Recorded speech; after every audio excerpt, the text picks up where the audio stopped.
Father දැන් අපි කතෝලික සභාවේ දිව්‍ය සප්‍රසාදයේ මංගල්‍යයට අමතරව තවත් ගොඩක් මංගල්‍ය සමරනවා. ඒව වලට මිනිස්සුන්ගේ දායකත්වය බලද්දී ඉතාමත් ඉහළ මට්ටමින් තියෙන මේ මංගල්‍ය ඔක්කොම. මේ ඔක්කොම මංගල්‍ය අතරේ ෆාදර් මොකද්ද ඇත්තටම මංගල්‍යයක් කියන්නේ සහ මංගල්‍ය අරමුණ? ඒ වගේම මොකද්ද වැදගත්ම මංගල්‍ය අපි සමරුවේ යුතු? අපි මීසමක් වශයෙන් අපේ මීසමේ දිනන නාම සාන්තුරය. දලුගම මීසමේ දලුගම සභාවට සාන්ත ෆ්‍රැන්සිස් සාලිස් මුදුන්ගේ මංගල්‍ය අපි ජනවාරි මාසයේ පවත්වනවා. ඒ වගේම අපි දලුගම මීසම අපේ තියෙන දිප්පිටිගොඩ සභාව. ඒ සභාවේදී අපි පාතිමා දේවමාතාවන්ගේ මංගල්‍ය ඔක්තෝබර් මාසයේ පවත්වනවා. ඒ හැම දෙයක්ම නාම සාන්තුර මංගල්‍ය. ඒතර අපි විවිධාකාර මංගල්‍ය අපි විවිධ අවස්ථාවලදී පවත්වනවා. මේ මංගල්‍ය, දේවයන්ගේ මංගල්‍ය. නමුත් මීසම් මංගල්‍ය කියන්නේ ඊට වඩා වෙනස්. මීසම් මංගල්‍ය කියන්නේ දිව්‍ය සප්‍රසාද මංගල්‍යයි. ඒ මම එහෙම කියන්නේ මීසමක් කියන්නේ දිව්‍ය සප්‍රසාද වහන්සේ වටා රොක් වෙච්ච ජනතාවයි. අපේ කතෝලික විශ්වාසය රඳා පවතිලා තියෙන්නේ ජේසුස් වහන්සේගේ දුක් විඳීම, මරණය, උත්ථානය කියන මේ අභිරහස තුළයි. කතෝලික විශ්වාසය ගොඩනැගෙන්නේ සක්‍රමේන්තු ජීවිතය තුළයි.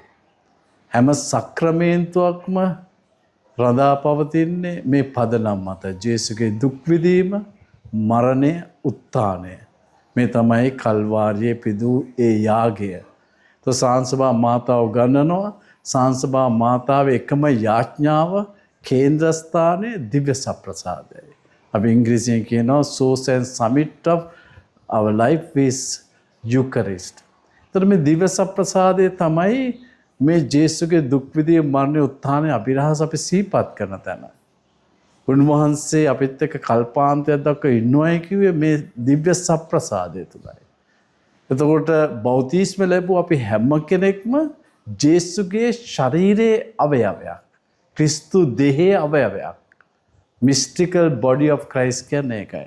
එතකොට අපි උන්වහන්සේගේ සිරුරේ අවයවයක්. එතකොට මීසමක් කියන්නේ ෆ්‍රැන්සිස් සාලිස් මුන්දා වටේ ඉන්න ජනතාවක් නෙමෙයි. නැත්නම් සුදු අන්තෝනියෝ වටේ ඉන්න ජනතාවක් නෙමෙයි. දිව්‍ය සප්‍රසාදයේ වටා රොක් වෙච්ච ජනතාවයි. ඒ නිසා මීසම් මංගල්‍ය කියන්නේ සප්‍රසාද මංගල්‍යයි. හරියට දලුගම මීසමේ දලුගම සභාවත් දිප්පිටිගොඩ සභාවත් එකතුව මවතන්නේ සප්‍රසාදය. ඒතර අපේ විශ්වාසයේ මීසමක් රඳා පවතින්නේ දිව්‍ය සප්‍රසාද, දිව්‍ය පූජා. ඒක අපි හැම ඉරුදිනකම එකතු වෙන්නේ දිව්‍ය පූජාවට. ඒ නිසා සභාව අපිට උගන්වනවා සභාවෝ මීසමෝ රඳා පවතින්නේ පුද්ගලයෙක් වටා නෙමෙයි. මීසම් බාර පියතුමාවත් රදගුරුතුමාවත් පාප් වහන්සේ වටාවත් නෙමෙයි.